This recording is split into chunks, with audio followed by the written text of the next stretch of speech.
doing stand-up on the Tonight Show used to be the biggest thing. And now it's just like nothing. And, and to getting on Letterman was like the greatest thing you could ever fucking aspire to be. When I used to watch Letterman and then I moved to New York, I realized most of the guys who lived in New York didn't even get on Letterman. Like there's a lot of good comics in New York and it was a local show and it was still hard, made it so hard to get on Letterman that they didn't even use the local guys. Like I know Havey got on some, but they didn't use a lot of guys. So it was always hard to fucking get these fucking shows. And it was like, everybody was like, I got to get on. And now Colbert, he's not even there, right? He's not even there when you do it. And in front of a crowd, he's not there. You're like on with 8 other people. And it's just like, what and they tape them all in one night, I guess. That would be depressing for me where I got to follow Greer again. Yeah. And Ross Bennett got it like 4 years ago or something, like at the very end of Letterman. But he got on?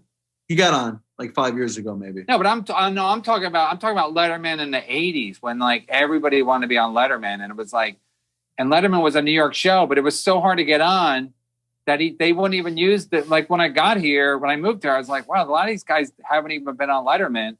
And you just think, and they were good comics, but it was just fucking hard. After a while, I mean, Lenny has been on, so of course it's easy, but I mean, if they're going to be on 40 years, everyone's going to be on. I'm saying at the beginning, like when Carson was big and Letterman was big, like all you wanted to be was be on these shows. And now it's like, Conan's not even going to have a fucking, Conan's done. Letterman's got a beard. Jay Leno's fucking got a garage show.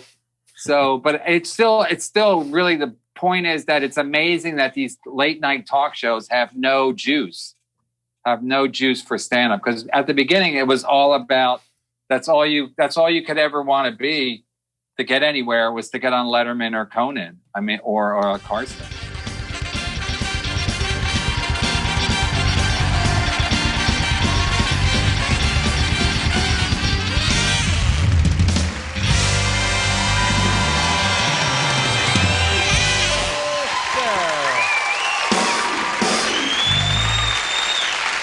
Folks, our next guest is a wonderful new comedian who can be seen live at a place called Stand Up New York, September 30th and October 1st. Making his first appearance with us here tonight, ladies and gentlemen, please welcome Kevin Brennan. Kevin, come on out, sir.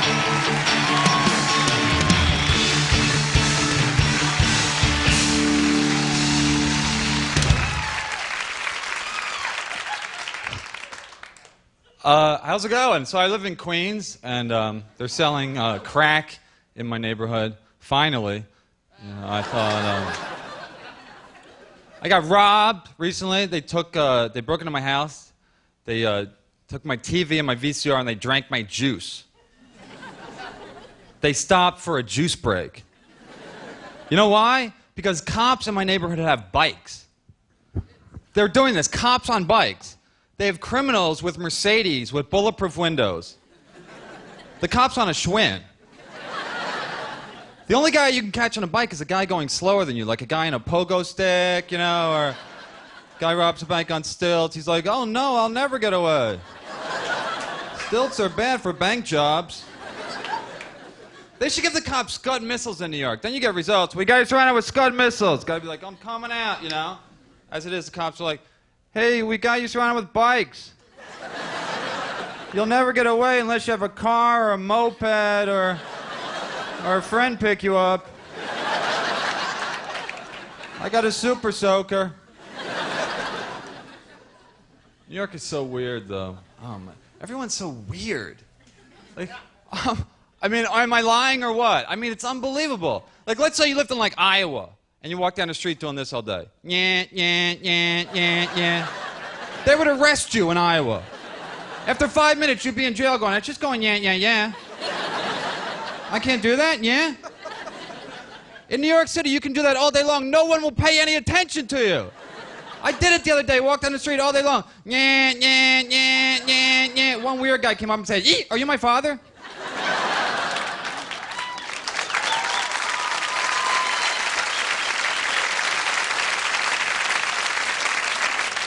And my father is like the weirdest guy ever.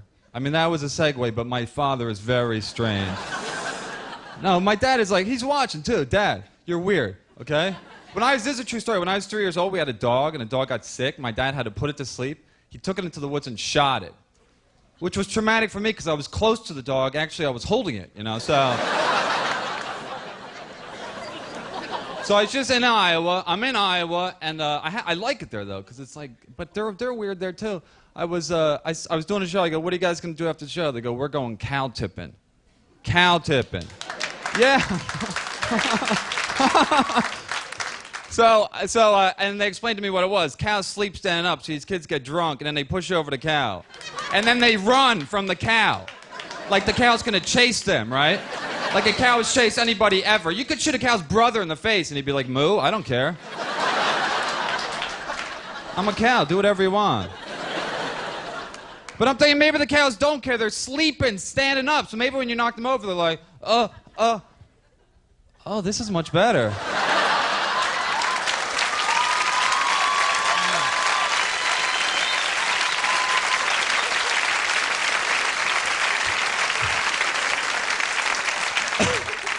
I'm gonna fall every punchline from now on, okay?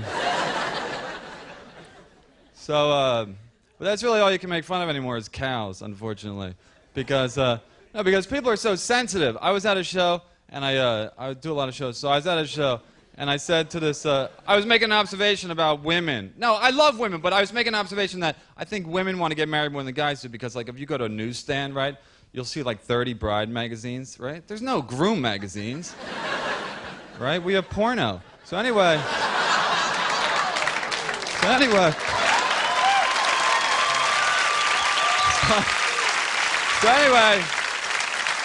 So I say that, and a woman yells out in the show, she goes, you're a misogynist, which is a guy who hates women. I don't hate women, but I didn't like her because she was rude.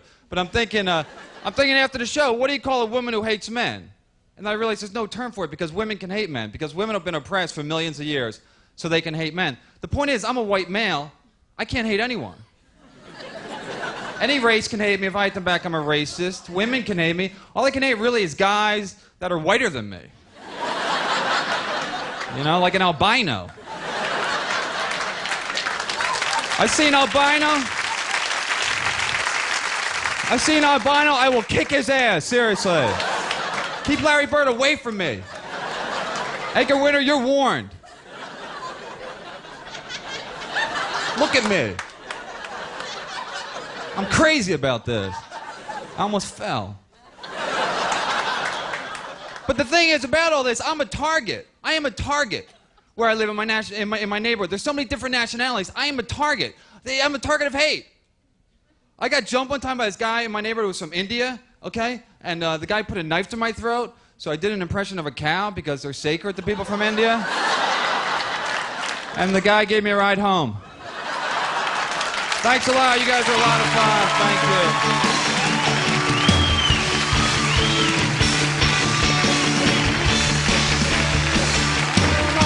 Nice job. Kevin Brennan, ladies and gentlemen.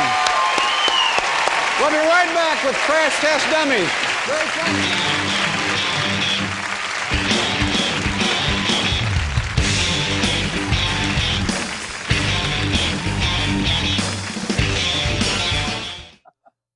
It was so like, because you do get nervous because you don't want to bomb on TV, and then if you do it, then you get nothing out of it. You're like, what the fuck's happening? Because when I did Conan, the one thing I get mad about is like I did Conan, and like even when I did my HBO, they didn't have the internet then, because it would have been fun to do like a show and then have like people tweet about it and shit. Because all the guys now, like they do their clip, they fucking tweet it out, and it's annoying. That's why I was so mad at fucking Will Sylvanson crashing, because of all the fucking. Then they all have like watch parties and shit. I used to have my watch party by myself at my house. Anyway, go ahead, Ring of Honor. Okay, go ahead, Eric. What? No. I just say these watch parties, man. I would never. I'm way too self-conscious to have fucking invite a million people out to come watch me do stand-up on TV. Like I'm just gonna sit at home and watch it. You know, like I don't want to. Unless you killed and you want everyone to fucking see you kill. But I don't know. I don't even know who it was one time. One time he had a watch party, at the Cellar, and I was just there because I was going on or just came off, and it wasn't even that good a spot. And I was like, okay. I mean, a lot of times you can't tell, because there's noise in the bar. But I just was watching. I was like, that's not even that good a set. I actually had a watch party by accident when I was at what the fuck? When I worked at Spin City, I did Letterman. So I taped it on Thursday, but it aired on Friday, and that's when they taped Spin City. So everybody they used to have after parties at this bar. So we're all watching. Everyone's like, shh, Kevin's coming on Letterman. And the best part was, the bar was so loud that they had subtitles. So people, I didn't do that good, but people didn't know because it sounded like people were like reading, people were just cheering. It was like I was in the Special Olympics, like, oh, this fucking retard. Was Michael J. Fox there? Yeah, he was standing right next to me. That's kind of cool. Wow. So he's like, you killed, dude. I guess. I wasn't going to fight it, but I know I didn't kill because I was there. So I just played along like I killed. I go, yeah, I killed. And I think I got laid too. That's a good day. Then that night, because everybody thought I killed because the bar was too loud and you couldn't really hear. But at the Cellar, they make everyone shut up. But we were at this bar, and like I said, it was loud enough that you couldn't really hear that I wasn't killing. So everybody thought I was killing. And then they were subtitles. They would go laughter, applause. And I was like, I'm killing. Even I fell for it. I'm like, I'm killing. Kevin, did you ever ask Michael J. Fox why everyone in the movie Teen Wolf was terrible at basketball, including the Wolf? No.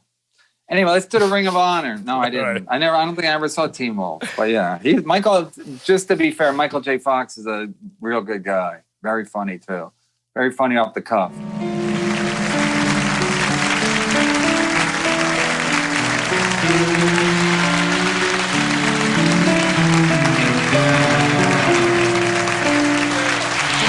Our next guest is the funniest comedian we know, named Kevin. Next month, he will be performing at the U.S. Comedy Arts Festival in Aspen, Colorado. Do me a favor, say hello to Kevin Brennan. Kevin!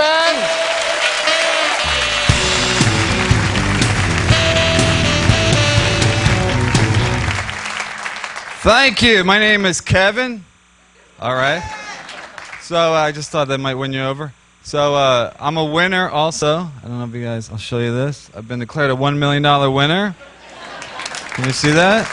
Thank you. There's a joke to follow. I went to buy a car today. The guy said, "You got collateral?" I'm like, "Duh." Hello, stupid. You're not paying attention. So I was on the phone today. I'm ready to snap with these phone messages I'm getting. Someone called me, left a message on my machine. "Kevin, call me when you get in. It's very important." They don't leave their name or their number. I have no idea who it was. What am I supposed to do? Try to figure it out? No. You know what I did? I called people I didn't know and left them messages. Total strangers. I'm like, "I found it. Call me. You're adopted. Gotta go. I don't care. I'm fighting fire with fire." Harry Hill. Sorry.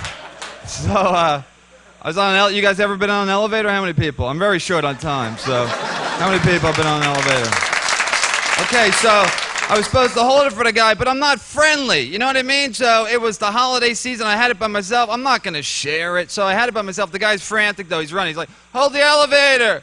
Hold it. For the love of God, hold the elevator." And I just stood there. I didn't move. But he was fast, so before it closed, he stuck his arm out and cut it off, and then it opened automatically. He gets on with me, and I'm like, ha. I got to pretend I'm paralyzed now. I'm like, "Can you at 7 for me?" Because I really can't. I can't move my arms at all. Oh, that was funny.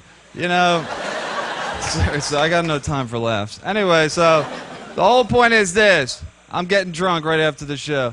Seriously, you're all invited, but I can't pay. So, I go to bars. I'm an idiot. I go to bars to try to meet women. It's impossible, because the music's so loud, I can't even have a conversation. Now I just say anything to women because they can't hear me.